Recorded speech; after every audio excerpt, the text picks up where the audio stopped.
Good evening. Welcome to Left, Right and Centre. I'm Vishnu Shom. As President Donald Trump marks 100 days in office, the India-US relationship remains a focal point amidst a turbulent global landscape. Prime Minister Modi's early visit to Washington and Vice President Vance's trip to India signaled robust diplomatic ties.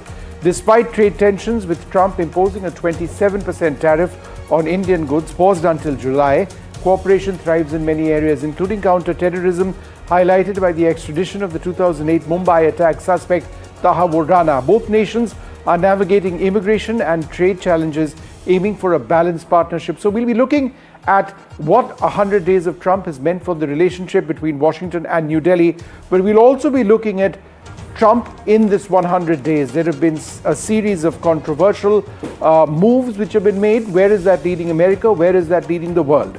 Up after that, in a stunning move, the BJP announces a nationwide caste census, meeting a long-standing opposition demand. This strategic decision, aimed at addressing social equity and electoral dynamics, has caught critics off guard. The census is set to begin next year. It could reshape India's political landscape. Will it have an impact on the forthcoming Bihar elections? That's the big question. And finally, Pakistan has escalated tensions again, this time by initiating unprovoked firing across the international border in Jammu's Pargwal sector Tuesday night. We wake up each and every morning with news of firing overnight. It's an extremely tense line of control. But it's been a week, more than that, since the attack in Kashmir took place, in which 26 tourists were dead. India has been responding post the Pahalgam terror attack. What happens next? But first, let's move on to our big focus this morning, 100 days of Donald Trump. Let's bring in our guests at this stage. Ambassador Yash Sinha, Matt Klink is a Republican strategist, and Michael Owens, the mayor of Mableton, Georgia, member of the Democratic Party. Thank you all very much for being with us. Ambassador Sinha, if we look at the India link so far, how do you look at where we are going with trade? I mean, there is a sense that the terms of reference have been laid out, have been spelt out, and that India and the US could be sorting out their trade differences and getting into a proper agreement. If that does take place, would India be an early mover in sort of sorting out trade issues with the United States? Thank you, Vishnu, for having me. I think I certainly hope so, because I'm quite optimistic going by the statements being made on both sides. And I think we have been seriously engaging our US interlocutors. And I'm hopeful that by this fall, at least, we would have a deal which would be a win-win situation for both sides. And I think that is something that we're all optimistic about. We do hope it does happen.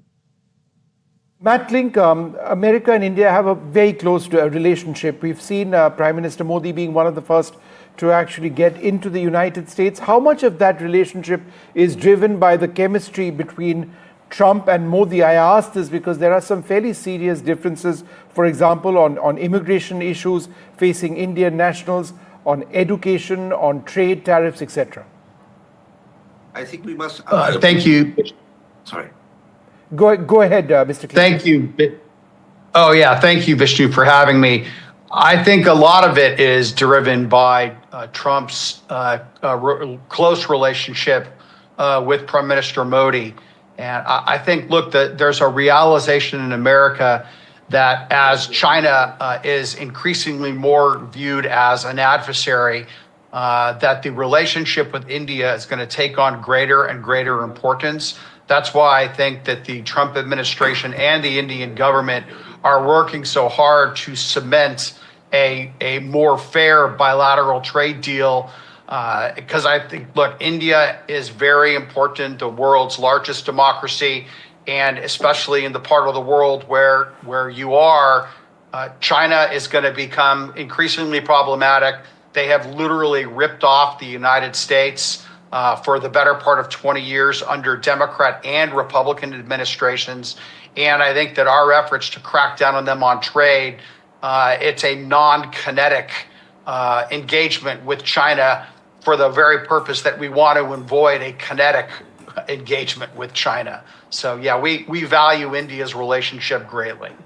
Michael Owens, how do you see the relationship between India and Washington, should one look at it through the prism of the relationship Washington has with Beijing? India and the United States appear to have lots of similar strands when it comes to dealing with China. Do you believe a large extent of this relationship is based, on that commonality? I do. Thank you for having me here today as well. But I do think it's largely the potential for China to cause continuous problems. And when you look at the relationship between the U.S. and India, and not only with Trump, I go back to Biden during the last bilateral discussions that were had then, and when Prime Minister Modi came to the United States and had his event in New York. You look at things like diversifying supply chains, enhancing the economic growth of both countries. It really is about solidifying strategic partnership, particularly in that part of the world where India can have a larger input. We're also talking about, from the cybersecurity and technology front, the partnerships that can be made between the U.S. and India there. And that is, probably the largest thing is that China is looming. And, America, I think, and the Trump administration wants to make sure that we're doing that. And you look at things across, defense and security cooperation, joint military exercises, defense technology sharing. These are all types of things that can help the relationship, the diplomatic relationship between the two countries, the military relationship between the two countries, and ultimately, I think, the economic advantage for both countries that we could see with this. Ambassador Sinha, we face a particularly precarious time now with the Pahalgam terror attack. How much would India be banking on the United States for support? I think the statements coming out of Washington are very supportive.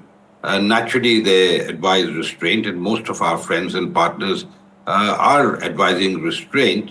But I think the statements are very supportive. They're unqualified support against terrorism, condemning the dastardly acts that happened on the 22nd of April in Pahalgam. So I think we're going to be working very closely. We have worked with our US partners in the past, and we look forward to working with them closely again during this crisis. Matt Klink, there have been some concerns in the relationship. For example, just recently, we've had a significant number of Indian students being asked to return to India. Some have been given what appear to be frivolous charges, parking tickets, misdemeanor charges. In some cases, they weren't even aware of what they're being charged under. There seems to be some process of adjustment which in America now to ensure that doesn't happen. It seems terribly drastic. But do you not see this as, a real impediment in the dream of so many Indians to come to America, at least for a great education? I think certainly it's a challenge. Mr. Klink, go ahead. Look, this is just a minor blip in a much larger relationship. There are still a number of Indian residents that come to the United States both to study and to work. The H-1B visa program has been a proven success. And ultimately, I think I've said it before on this program, for people from India and from other parts of the world that want to come to America and get an education and start a business, the streets of America are literally paved in gold. That was accurate, 2 years ago when Joe Biden was president, and it's accurate now with Donald Trump as president. So, a momentary blip for basically an immigration policy that has gotten out of control and the majority of Americans feel was harming our country. I think that it's all going to sort itself out. And, again, it's not a big deal. Michael Owens, would you agree with that this is a temporary blip, a short time issue? And I ask this because in India, the American dream is something which really drives a lot of people. The hope that you have a great education in America, you pick up a job, you move to an H-1B, perhaps a green card. But the number of applicants from India is incredibly large. It becomes unreasonable for America to accept everyone. At the same time, there's this sense that America is becoming, it's sort of looking inwards a lot more than in the past, and therefore perhaps people from India may not be as welcome. That's what some people say. How do you look at it? As mayor of a city, I have no choice but to see how federal policies and what happens in the White House impact families and jobs on a local level. So those streets that you talk about are paved. A lot of those streets are in my city, right? So I look at these things, and this is part of the concern that we had with these mass deportation directives, that it would get out of control, that there would be unintended consequences or in some eyes intended consequences. Looking at sensitive deportations, particularly in areas like schools and hospitals, were things that we called out, because not only the direct impact that it has, but there's also a sowing of fear that starts to come along with this. And we absolutely do not want that. We want to make sure that America and my state of Georgia and my city, it remains a welcoming place, a diverse place for individuals and where those dreams can come true. We also have to remember that part of this is based on our own job growth that we want to see here in America and across different areas, and talented people from across the world being able to come into America and, yes, be able to see their dreams, but also be able to foster new innovations and ideas that we want to continue to see happen. This has been, it may be a blip, but I do think it's an issue that's rightfully brought up and a reason for us to have concern, because issues and things like this do hurt our overall standing, I think, in the world, and our world standing. It also shines a light on America that, quite frankly, we don't want. We want to be seen as hospitable and welcoming to people around the world. And policies like this can get out of control very quickly. So I do think it's a big deal. But I think it's one that can be controlled, and I think it's one that can and should be maintained for the betterment of all. Matt Link, you were nodding your head. Vishnu, You disagree? Vishnu, notice that the mayor does not differentiate between illegal immigration, where 10 million people came across the border illegally, and legal immigration, which you talked about, and by which most Indians come to this country. And therein lies the problem with the Democratic Party. They want open borders. They want unfettered illegal immigration. And that's a non-starter for 80% of the American public. And the Democrats refuse to note any difference because they want these open borders. So it just, look, I respect the fact that the mayor is on, and I'm sure he's experiencing that, but the American people should not have to bear the burden of 10 people who come into this country illegally and then suddenly start receiving government benefits that American taxpayers have to pay for. Stand in line, come into this country legally, and we will welcome you with open arms, as we have for millions of people. Mayor Owens, go ahead. Yeah, that's simply rhetoric, right? I mean, the idea that Democrats want open borders and unfettered access absolutely is not true. By and large, we stand to ensure that there's border controls in place. And, I work particularly in cybersecurity and national security. So I understand these issues. And as Democrats across the board, I think we do want to make sure we have border control. Look, President Obama and President Biden put people on planes and sent them back to countries. We're acting like there was no deportation under previous administrations, Democratic administrations. They absolutely were. What we're talking about something is completely different. We're talking about how America presents itself on the global stage. And when we do have people in this country, how are they treated? Quite frankly, there's a level of human expectancy that we have with people about dignity and trust. Where, we don't want to see people thrown away in cages and locked away. And that, I don't want to go into hyperbole. No, that's the fact of the matter is that when we want to make sure America becomes a welcoming place, I agree with stronger policies at the border. But what I want to do is make sure there are not unintended consequences. I want to make sure that we don't have Native Americans that are being caught up in this. I want to make sure that we have people who are actually documented don't feel like they have to walk around with papers in their pocket because they might get scooped up in some ICE raid and get sent to El Salvador, and where no one says they can find them. This is a real issue. And I think it's one that we have to address, and not just, slam this onto a left or a right thing. I'm the mayor of a city of 80,000 people. My policies don't lean left or right when it comes to doing what is right. We've got to focus on doing what's right for the American people and what's right for people across the world. I'll leave you with this. When we do right by Americans, we do right by people across the world, this country is a better and stronger place. And that's what I and many Democrats across the country want to see.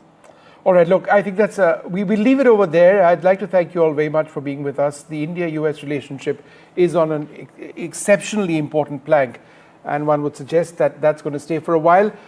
Well, to tell us a little bit about 100 days of Donald Trump, Trump 2.0, and the India-US relationship, within this period. We're joined by a very special guest, Ambassador Atul Keshav. Thanks very much, sir, for being with us. If we talk about the first 100 days, I suppose one of the dominant themes would be trade tensions. How is the Trump administration's imposition of a 27% tariff on Indian goods, which was of course paused, I think, on later on, it's been paused, impacted India's export strategy? Do you believe that, in terms of sorting this issue out, it can be done in a finite period of time? Well, first of all, Vishnu, thank you for having me on. Yes, I do think so. I'm very optimistic. If you pan out a little bit, think about US-India in the first 100 days of Trump 2. We have already had a visit by the Prime Minister of India to Washington. We have already had a wonderful set of remarks by President Trump while hosting Prime Minister Modi about his respect and regard for the Prime Minister and for the people of India. We've had a very ambitious bilateral joint statement that came out that talked about how much trust we have in one another. And we are now in the middle of, I think, what are very ambitious trade talks. Now, of course, there's going to be a lot of detail that the two governments will go over. But one thing I'm quite impressed by is how little has leaked. Generally speaking, in negotiations between Delhi and Washington, certainly in my experience, there's been a lot of leaks from both sides. Yep. This has been a very focused and disciplined negotiation, which gives me a lot of hope. India finds itself in a real crisis with Pakistan after the Pahalgam terror attack. We have seen statements from President Trump, but we've also seen statements from Tulsi Gabbard and Kash Patel, the FBI director and the director of national intelligence. Do you believe that signifies that America stands squarely with India in the specific fight against the terrorists responsible for the Pahalgam massacre? Well, there's no question about it, Vishnu. I am here in New York City right now. We're about to host our USIBC Golden Jubilee celebration in Midtown Manhattan. But on the first day that I got here on Monday, I took one of our staffers who joined us from India on her first visit to New York, and we took her down to Ground Zero to look at the names at the reflecting pool that honor those who lost their lives on September 11. One thing that really binds the American and Indian people is an absolute abhorrence for terrorism, the senseless and cowardly slaughter of innocent women and children. And so when that Pahalgam terrorist attack occurred, it's as if it happened to us. And you see the complete solidarity of the American people as voiced by those senior leaders whom you mentioned. But when free and democratic people like the citizens of India are attacked by absolutely abhorrent, vile terrorists, then the American people remember our solidarity after Mumbai and so many other terrorist attacks. And we remember why the US and India have such a good and warm and friendly relationship. Ambassador Keshav, there are any number of Indians who every year look to realize the American dream, study in the United States, contribute to the US economy, get H-1B visas, green cards, what have you. That's becoming extremely difficult, particularly after this government has come into place. Do you believe that, in a sense, that the great American dream which so many Indians had is fast becoming something that is unrealizable? So, look, we are still in the early days of the second Trump administration. Only 100 days have passed. And I do believe that America knows that its innovation and entrepreneurship engine that has been the envy of humanity for many decades is fueled by the genius of immigration. And what President Trump has said many times is that we need lawful, legal, orderly immigration that attracts the best minds and talents to help build America and, as he says, make America great again. Indians are brimming with talent. The Indians who have come to our shores have achieved in so many different ways, captains of industry, CEOs, astronauts, you name it. So for the future prosperity and happiness of America, that kind of lawful, orderly, skilled immigration is essential. And I think we're going to keep that going. Certainly the U.S. Chamber has spoken clearly, USIBC is part of the U.S. Chamber, that skilled immigration is essential to the well-being of our companies, especially in the knowledge and innovation sectors. So we would hope that government will promulgate a set of rules and procedures that will encourage high-quality immigration of people who love our country, want to help build it, and with Indian Americans, of course, build the warm ties between the United States and India. Do you believe that a reasonable number of Indian students being sent back on what appear to be fairly frivolous charges, parking tickets, in some cases students saying that they didn't really have an idea why they're being sent back. Do you think that's something that could have been avoided? So I don't know the details of the cases. And in many of these cases, we've only heard from the impacted individual themselves and not from the government about what the government may have. I spent enough time in government to know that when these stories come out, sometimes it's only part of the story and not the complete story. Look, we haven't seen tens of thousands of Indian students receive these notices. It's been a few hundred or less, and it has seemingly been rooted in some kind of cross-checking about some individual behavior that may have happened. The stories are continuing. I certainly understand the angst that people may feel in India. But I think what's clear is if you're an immigrant who stays here based on the terms of the interview, or a non-immigrant for student activities, and you stay within the terms of your visa conditions, and you stay out of trouble with the law, chances are you're going to have a perfectly fine stay in the United States. I've been walking around these streets in New York City. You find people from all over the world, and we welcome those Indian students. They're very important to the future happiness of America and India. The terms of reference of the trade talks between India and the United States appear to have been sorted out. Again, do you believe that with that out of the way, we can achieve real progress as far as getting trade agreements in place? Well, Vishnu, I saw the news reports about the terms of reference, and I saw Secretary Besant's remarks that India may be first off the marks with a trade agreement. This is why I'm optimistic. You know, the president and the prime minister have a privileged relationship. They respect one another. India and the United States are bound together in so many different ways. Look at the joint statement where we talked about trust. Look at the shared supply chain challenges that we face in pharmaceuticals, in defense, in semiconductors, in artificial intelligence. There is so much that binds us to one another, that necessitates that we be ambitious about a trade agreement. I like the fact that both governments are articulating something US IBC has been saying for years, that we need to be impatient to get to 500 billion. And what we want to do on behalf of our member companies is not only see that trade agreement finalized as soon as possible, but then get to work on the unglamorous work of securing our supply chains for the peace and happiness and prosperity of our people. So can it happen? Sure, I think the conditions are very good. Will it happen? I surely pray so. And I think both governments are working with great diligence. This is probably the best chance we've had in decades for a meaningful US-India trade agreement. And I am hollering for the sidelines for these guys, take your parlance, either to hit a six or score a touchdown. Either way, it's 6 points on the board. And then we start the hard work of really weaving our supply chains together. I just wanted to sort of revisit one of the themes which we discussed a few minutes back, the entire issue of terrorism. The fact that Tahawwur Rana has been extradited to India, it's been a long process, I would suggest is one of the biggest steps in the fight against terrorism. How in your mind is that a crucial step which the countries have achieved, the legal systems of India and the United States working together to ensure that that happens? Well, it shows the degree of trust that we have. You mentioned Tulsi Gabbard and Kash Patel and the president, Marco Rubio and others making statements in solidarity of India. That solidarity is deeply felt.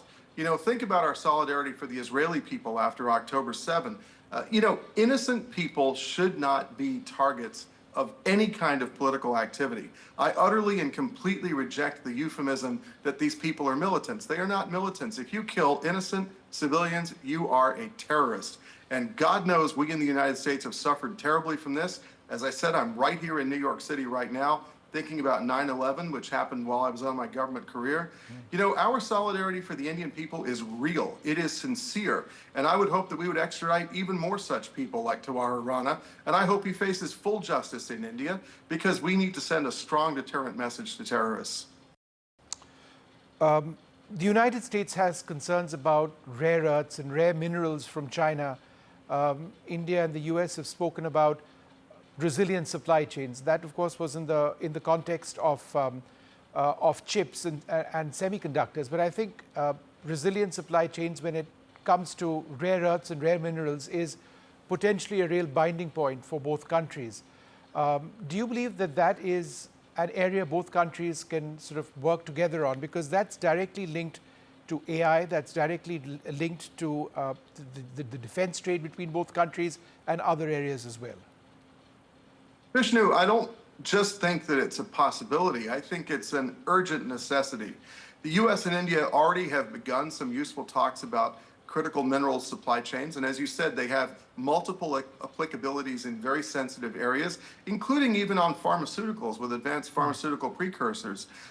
You mentioned semiconductors, defense, batteries, energy. There's 1,000 different applications. It's not that there's a lack of these critical minerals around the world in friendly and strategically trusted geographies. It's that we haven't built the capability. So beyond the trade agreement, whatever the terms are finally sorted out, I want the US and India to come up with a very clear framework by which Indian companies and American companies feel like they have a green light and a blessing from both countries and governments to cross-invest in each other's countries and invest together in third countries like Chile and other places where you find an abundance of these minerals so that we can strengthen our supply chain and ensure that it is resilient. This is also a good initiative for the Quad. The Quad countries could also be brought into this effort and other like-mindeds as well. So we at USIBC already have working groups that are engaged in studying this. We've hosted government officials from both sides. We want to see a clear framework that weaves us together even more and gives investors a very clear signal of what is permissible and encouraged by both governments. And a final question, how much is all of this driven by the personal equation between the Prime Minister and the President? Well, that is actually a very important factor. If you look at, and I was thinking about this before this interview, if you look all around the world, there's probably only a half dozen leaders on the entire planet with whom President Trump has that level of trust and respect. And at the top of that pile really is Prime Minister Modi. He is respected by the American people. He's respected by President Trump. He's been a very steady-handed leader of his people for many years now. India's economic growth is a reflection of that vision. And so I think India has an ace card in its hand. That ace card in that relationship is also backed up by an enormous people-to-people friendship that is growing by leaps and bounds.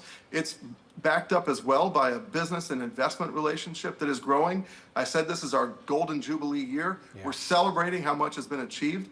And then, of course, I think there is the fact that we are the two largest democracies on earth. We face the same challenges in the Indo-Pacific, in the Middle East, frankly, challenges against terrorism. We are kindred souls between America and India.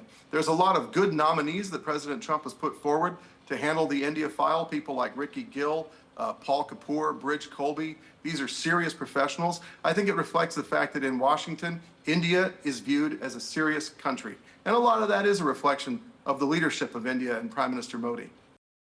All right, Ambassador Keshav, always wonderful speaking to you. Thank you very much for joining us.